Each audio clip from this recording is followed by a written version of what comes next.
கோவை சூலூர் அருகே பாப்பம்பட்டி பிரிவு பகுதியில் சாலையோரம் சந்தேகத்திற்கு இடமான வகையில் ஒரு கார் நின்றது. காரை பார்த்து சந்தேகமடைந்த காவலர் செந்தில் முருகன் அருகில் சென்றார்.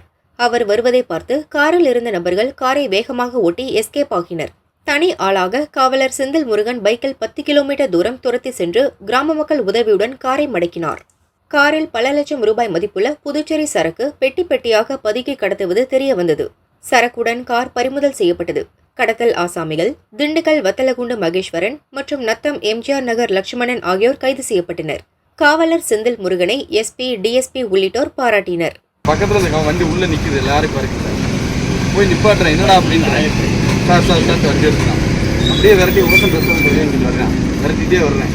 இங்கே வந்து ஒரு சூலூர் போகுது, சூலூர்லேருந்து மறுபடியும் ரங்கநாதபுரத்துலேருந்து ரிவர்ஸ் ரிட்டர்ன் வரையா.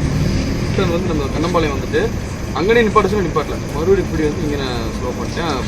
பின்னாடி